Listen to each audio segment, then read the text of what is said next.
मैंने जब ये गाड़ी सीखी तो लोगों ने काफ़ी बातें बोली, ये ठीक नहीं है गाड़ी चलाना और ये सब चीज़ें। तू ड्राइवरी कर रहा है तो तेरे बच्चे भी ड्राइवरी ही सीखेंगे, ये चीज़ें हमने सुनी है। बारात जाने को बैठी है और मेरा लोन रुक गया पास होने के लिए, मेरे को पैसा नहीं मिला, अकेली मैं कमाने वाली। और कई बार तो काफ़ी लोग मतलब सोसाइटी में मना ही कर देते हैं कि यहाँ पे वॉशरूम नहीं है।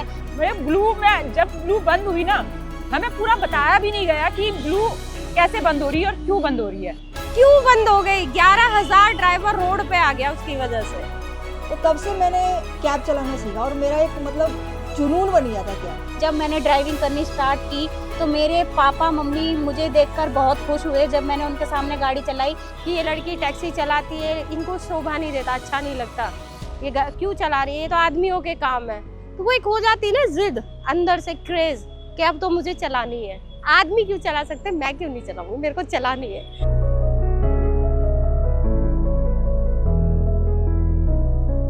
आ गई भाई कैब, यही है, यही नंबर है। चलिए आज बहुत दिल्ली एनसीआर देखना हमें भैया। 312 female cab driver, now this is a very first in my life.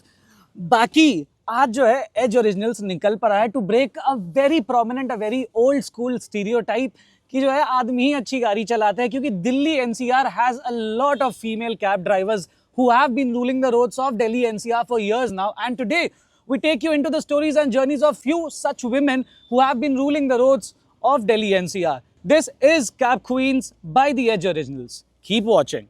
मेरा नाम मनीषा ठाकुर है और मेरी एज 29 है और मैं कैब 2.5 साल से चला रही हूँ। मतलब मेरा शौक़ था, गाड़ी चलाना मुझे पसंद था, पर मैंने फिर बाद में कुछ ऐसी सिचुएशन आई जिसके बाद मैंने ये गाड़ी चलाना सीखी। फिर उसके बाद मैंने जब ये गाड़ी सीखी तो लोगों ने काफ़ी वो किया, मतलब बातें बोली कि ये ठीक नहीं है गाड़ी चलाना और ये सब चीज़ें। फिर उसके बाद मैंने गाड़ी सीखी, फिर मैंने जॉब की फर्स्ट टाइम। मेरा ये था कि मेरे को रोड पार करना भी नहीं आता था। जब मैं घर से बाहर निकलना स्टार्ट किया और गाड़ी सीखी थी, मेरे को रोड पार करना भी नहीं आता था। और फिर मैंने धीरे धीरे बसों में ट्रेवल करना सीखा, रोड पे निकलना सीखा, ये सब सिचुएशन से करके मैंने गाड़ी सीखी। फिर उसके बाद मैंने जॉब अपनी स्टार्ट की। नमस्ते सर, मेरा नाम ममता राणा है और मैं कैब काफ़ी समय से, मतलब हो गया मेरे को 12-13 साल हो गया। बच्चे का अच्छी परवरिश देने के लिए इस ड्राइविंग लाइन से कोई मतलब अच्छी सैलरी दे नहीं रहा था। थोड़ी बहुत गाड़ी आती थी, थोड़ी बहुत कोशिश करी, डर तो लगता था कैसे चलाऊंगी। रोड पे निकली, वैगनार गाड़ी थी मेरे पास में, तो ब्लैक कलर के शैडो आते हैं ना, वो मैं लगाती थी। कभी नोटिस करना, वैगनार की बगल में ना छोटा सा वो होता है देखने के लिए शीशा बगल में, तो मैं उससे साइड देखती थी, मैट्स नहीं हटाती थी कि मुझे कोई देख ना ले। ये 2012 की बात बता रही हूँ मैं आपको। मुझे नहीं पता उस टाइम कितनी फीमेल ड्राइवर थी, लेकिन उस टाइम मुझे लगता था मैं अकेली पर्सन चला रही हूँ। और मैं नाइट में चलाती थी कॉल सेंटर और दिन में चलाती थी उबर। और मुझे मेरा घर, जब मेरे को धीरे धीरे स्वाद आने लगा ना टैक्सी में, अरे ऑफिस की नौकरी का कौन झंझट देखेगा, अच्छी सैलरी मिलने लगी, मैं खुश रहने लगी कि मेरे पीछे कोई चिक चिक करने वाला नहीं है कि तुम क्यों टैक्सी चला रही हो। हालांकि बाहर के लोगों ने ऑब्जेक्शन बहुत उठाया कि ये लड़की टैक्सी चलाती है, इनको शोभा नहीं देता, अच्छा नहीं लगता, ये क्यों चला रही है, ये तो आदमियों के काम है। तो वो एक हो जाती ना जिद अंदर से, क्रेज कि अब तो मुझे चलानी है। आदमी क्यों चला सकते, मैं क्यों नहीं चलाऊंगी, मेरे को चलानी है। मेरा नाम गीता शर्मा है और मैं 5 साल से कैब चला रही हूँ। कैब चलाना एक्चुअली क्या था कि मैं पहले से बाइक, स्कूटी वगैरह ये सब चला लेती थी, तो मुझे कभी डर नहीं लगा। और मैंने देखा था कि एक प्राइवेट लेडी अपनी पर्सनल गाड़ी चला करके जा रही थी, तो उसको देख करके ना मेरे अंदर एक कॉन्फिडेंस आया कि नहीं, मुझे भी गाड़ी चलानी सीखनी है। तो तब से मैंने कैब चलाना सीखा और मेरा एक मतलब जुनून बन गया था कैब कि गाड़ी चलानी है, तो मेरा एक पैशन भी है और मेरा एक प्रोफेशन भी है। नमस्ते, मेरा नाम रेखा रावत है। मुझे ड्राइविंग में करीब 4 साल हुए, ज़्यादा टाइम तो हुआ नहीं है। लेकिन जब मैं पहले फ्लिपकार्ट में काम करती थी, डिलीवरी वर्क करती थी, तो ऐसे ही मेरे पास ब्लू स्मार्ट से एक कॉल आता है कि मैडम आप ऑटोमोबाइल कार चलाना चाहेंगी। तो मैंने उनको हाँ बोला। तो उसके बाद मेरे भाई ने मुझे सपोर्ट किया कि आप ड्राइविंग सीखो। मैंने ड्राइविंग सीखी। उसके बाद से मैंने ब्लू ज्वाइन किया। मैं हर हफ्ते वीकली पे आउट 15,000 उठाती थी। उससे क्या हुआ, मेरा घर जो मेरे लिए जो मेरे काम जो रोज़मर्रा के काम थे और आसान हो गए। जैसे मेरा बेटा है, मेरा बेटा पढ़ रहा है, मैं सिंगल मदर हूँ, मेरे बच्चे के साथ रहती हूँ और किराए के मकान में रहती हूँ, और मतलब थोड़ा सा बच्चे को अच्छा माहौल देने के लिए तो अच्छी सोसाइटी में भी रहती हूँ, तो वहाँ पे रेंट भी थोड़ा ज़्यादा ही होता है। अब मेरा बेटा अच्छे स्कूल में पढ़ रहा है, उसकी परवरिश करने के लिए भी। मेरे बेटे की शादी थी जिस टाइम ब्लू बंद हुई थी। मेरे को लोन चाहिए था ब्लू से, और लोन के लिए मैंने अप्लाई किया था। मेरी फ़ोटो वगैरह सब खिंच गई थी। आप इमेजिन करोगे वो मेरे लिए कितना शौक था। बारात जाने को बैठी है और मेरा लोन रुक गया पास होने के लिए। मेरे को पैसा नहीं मिला, अकेली मैं कमाने वाली, इस घर के सामने बारात जाने को खड़ी और मेरे पास पैसा नहीं है। तो मेरे लिए शौक वाली बात नहीं है वो। मैं रो रही हूँ, मुझे पैसा नहीं मिल रहा है कहीं से। कहाँ से मैंने अरेंज किया होगा। मुझे ब्लू से बहुत उम्मीद थी कि मेरा लोन पास हो जाएगा, जितना भी मिलेगा मुझे ब्लू से मिल जाएगा। लेकिन ब्लू में रातों रात शटर गिर गया। कहाँ जाएगा वो ड्राइवर? एकदम से कौन नौकरी देगा हमें? मैंने फर्स्ट टाइम अपनी मेहनत से एक स्कूटी खरीदी। फिर उसके बाद जैसे ही एकदम ब्लू स्मार्ट बंद हुआ तो EMI भरने में दिक्कत हुई, रूम रेंट देने में दिक्कत हुई, बच्चों की फीस वगैरह भरने में दिक्कत हुई। तो ये सब चीज़ों का मुझे सामना करना पड़ा काफ़ी ज़्यादा। मैं ब्लू में जब ब्लू बंद हुई ना, हमें पूरा बताया भी नहीं गया कि ब्लू कैसे बंद हो रही है और क्यों बंद हो रही है। सर का फ़ोन आया, उन्होंने बोला कि अभी आप 1-2 दिन मत आइएगा, हम आपको इन्फॉर्म कर देंगे। मैंने वेट किया, 1 हफ्ता वेट किया, 2 हफ्ता वेट किया। फिर जब हमें लगा कि अब ब्लू नहीं खुलेगी, थोड़ा परेशान सा हो गया, हम होपलेस हो गए। लेकिन बट मेरे पास इतनी सेविंग्स थी कि मैं आराम से 5-6 महीने खा सकूं। इतनी सेविंग्स मैंने ब्लू से कर रखी थी। तो उसके बाद फिर हमारा ऐसे ही हुआ, हम लोग ऐसे आपस में फ्रेंड लोग मेरी बातें करने लगी। कुछ मेरी फ्रेंड तो बेंगलोर चली गई, तो मेरा भी मन था बेंगलोर जाने के लिए, बट मैं बेंगलोर जा नहीं सकती थी। मेरा बच्चा था, मेरा बच्चा पढ़ रहा था, मैं अपने बच्चे को छोड़ के कहीं नहीं जा सकती थी। जो मैंने लोन ले रखा था ना, वो लोन उतारने के लिए मुझे काफ़ी दिक्कतें पड़ रही थी कि मेरे को हर महीने की जो मेरी जो एक किस्त जानी है, जिसके लिए दरवाजे पे मेरे कर्जदार खड़े हैं, जिसके लिए दरवाजे पे मेरे आकर के बोल रहे हैं जी हाँ जी लाओ, आपने इतना लिया, तो जब आप नहीं देने की औकात थी तो आपने क्यों लिया? अब मैं उनको क्या जवाब दूँ? तो वो मुझे दिक्कतें बहुत सामना करना पड़ा था। तो मैंने उनसे काफ़ी हाथ जोड़े, पैर पकड़े कि मैंने कहा सर थोड़ा सा टाइम दे दो, मैं आपको उतार दूंगी, धीरे धीरे करके जैसे तैसे करके उतार दूंगी। मतलब बहुत दुख है उसका कि क्यों बंद हो गई। 11,000 ड्राइवर रोड पे आ गया उसकी वजह से। हमें सबसे ज़्यादा जो फेस करना पड़ता है वो वॉशरूम को लेके फेस करना पड़ता है। मानो हम दिल्ली में जा रहे हैं, नोएडा में आप देखिए, कभी नोटिस करिए 300 मीटर पे वॉशरूम मिलेगा आपको। दिल्ली के अंदर उतना वॉशरूम नहीं है। दिल्ली में आप चाहे एयरपोर्ट लाइन में चले जाइए, चाहे आप रजोकरी चले जाइए, आप कापासेड़ा की साइड चले जाइए, वहाँ वॉशरूम ही नहीं है।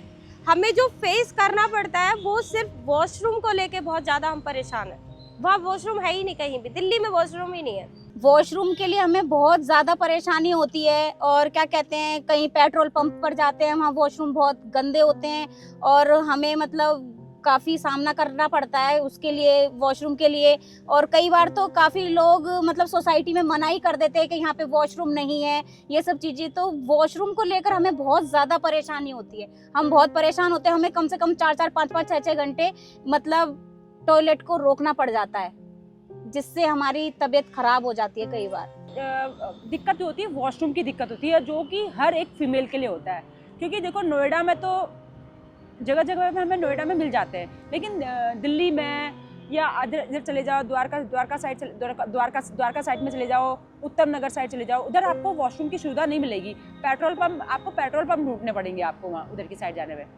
गुड़गांव में भी आपको मिल जाते हैं, लेकिन मेन जो दिक्कत है दिल्ली में दिक्कत है, वॉशरूम की दिक्कत है। हमें जो मेन फेस करना पड़ता है वॉशरूम के साथ फेस करना पड़ता है, क्योंकि जेंट्स तो कहीं पे भी चले जाते हैं, फीमेल के साथ बहुत ज़्यादा दिक्कत यही रहती है। कि जैसे हम रोड पर गाड़ी चलाते हैं तो काफ़ी लोग हमें काफ़ी बातें बोलते हैं और उल्टी सीधी बोलते हैं। मतलब लेडीज़ को देख के ये सोचते हैं कि इसको गाड़ी चलानी नहीं आती है।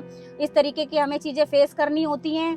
और मतलब काफ़ी लोग हमें मतलब उल्टा सीधा भी बोलते हैं रोड पर। ये सब चीज़ें हमें उल्टी सीधी फेस करनी पड़ती हैं। अब अच्छे भी कस्टमर्स मिलते हैं जो बहुत हम लोगों को आगे बढ़ाने की मतलब इंस्पायरिंग मिलती है उनसे, हमें आगे बढ़ाने का हौसला देते हैं।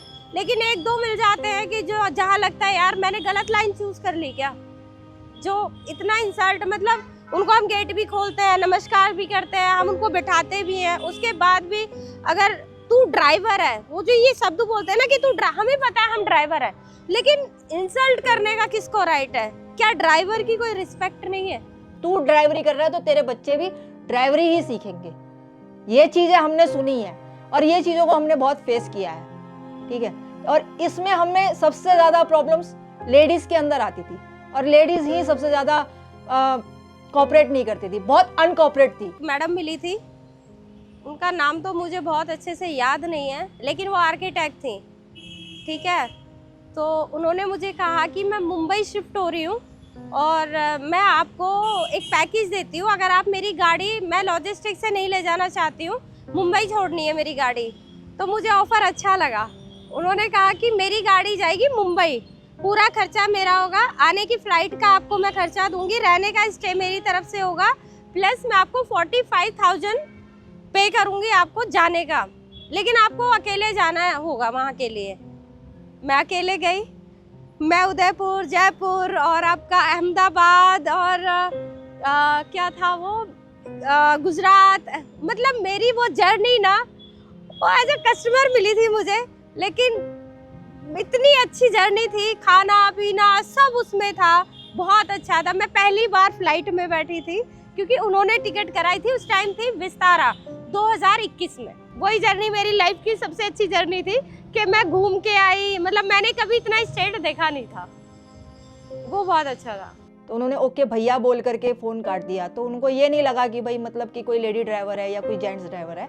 तो जब वो नीचे आई और नीचे आकर के जब उन्होंने गेट खोला तो गेट खोल करके वो एकदम से शॉक्ड हो गई, oh my God lady driver, अरे आज तो लेडी ड्राइवर आई है। तो मतलब ये देख करके मुझे भी बहुत अच्छा लगा कि उन्होंने मुझसे इस तरीके से बोला कि भाई अरे लेडी ड्राइवर आई है, मतलब फर्स्ट टाइम कि मैं किसी लेडी ड्राइवर के साथ जा रही हूँ। नहीं तो मैं आज तक जितनी भी बार मैंने ब्लू स्मार्ट कैब बुक करी है, मैं सिर्फ यही अचीव करती थी कि मेरे पास एक बार कोई लेडी ड्राइवर आए, और आप पहली बार मतलब मेरे पास आई है लेडी ड्राइवर। तो तब मैं उनके साथ बैठी थी, तो उन्होंने पूरे रास्ते मुझसे ये सवाल पूछे कि आपको मतलब कैसा लगता है, कितने टाइम से आप चला रहे हो और कहाँ तक आपने जर्नी करी है। तो मैंने उनको अपने बारे में बताया, भाई मैंने काफ़ी कुछ किया है, ड्राइवरी तो मैं अभी 5 साल से कर रही हूँ, लेकिन उससे पहले मैंने बहुत कुछ किया है, बहुत काम किया है। कह रहे आप तो इंस्पिरेशन है, मतलब अगर देखा जाए तो लोगों के लिए वो हैं। तो मैंने बोला देखो मैं फ़िलहाल कुछ नहीं कह सकती कि मैं क्या हूँ, लेकिन मैं यही कह सकती हूँ कि मैं एक लेडी ड्राइवर हूँ और मैं एक अच्छी ड्राइवर हूँ। मैंने कहा बस मैम आपको अगर मेरी ड्राइवरी अच्छी लगे तो आप प्लीज़ मुझे 5 स्टार ज़रूर दीजिएगा। कह रही मैं 5 स्टार क्या, अगर इसमें 10 स्टार भी होते ना तो मैं आपको वो भी देती। एक अंकल आंटी थे, बहुत ओल्ड थे, तो वो जब मैं उनको मिली, मतलब उन्होंने रेंटल बुक करी थी। एक्चुअल में क्या हुआ था, वो थोड़ा परेशान थे तो रेंटल बुक करी थी, उनकी 3 बजे के आसपास में रेंटल बुक करी थी। तो मेरे को काफ़ी लेट हो गया था, उनको गुड़गांव ड्रॉप किया था लास्ट में, उनको काफ़ी टाइम जाना था। तो कहते मैडम आपको लेट हो गया तो आप जाओ। मैंने कहा कोई नहीं, मैं आपको मैनेज कर दूँगी, आपको लास्ट में ड्रॉप करके ही छोड़ूंगी। तो रात को 1 बजे करीब मैंने उनको ड्रॉप किया होगा। तो 1 बजे ड्रॉप किया तो उन्होंने मुझे मेरा पे आउट तो पूरा पे आउट दिया उन्होंने, प्लस मेरे हाथ में 2,000 रुपये मेरे अकाउंट में पैसे उन्होंने डाले। मैं उनको मना करती रही लेकिन उन्होंने मुझे पे आउट डाले, और उन्होंने मेरे काम की इतनी मतलब सराहना की। उन्होंने कहा कि हमें ऐसे फीमेल की बहुत ज़रूरत है, ऐसे समाज में आगे बढ़ना चाहिए। उन्होंने बहुत सारा प्रोत्साहन दिया हमें। जब मैंने ड्राइविंग करनी स्टार्ट की तो मेरे पापा मम्मी मुझे देखकर बहुत खुश हुए। जब मैंने उनके सामने गाड़ी चलाई तो वो ये बोलते हैं हमेशा कि मैंने एक लड़की नहीं लड़के को जन्म दिया है और हमारे लिए ये मतलब लड़के से कम नहीं है। And what a fun ride it was today। आज जो है एज ओरिजिनल्स ने बहुत सारे स्टीरियोटाइप्स ब्रेक होते हुए देखे, आप तक ये पहुंचाया कि it's not just the men who are good behind the wheels or on the road, women are killing it every day, every time, every minute, they're ruling the roads and our hearts। अब बाकी जो है ऐसी और कहानियों के लिए, insights, ground reports, documentaries के लिए make sure to like, follow and subscribe the Edge Originals. This is Mrinal Kumar signing out with video journalist Sushil Kumar, Ratikant Patra and Abhishek Kohli. Keep watching.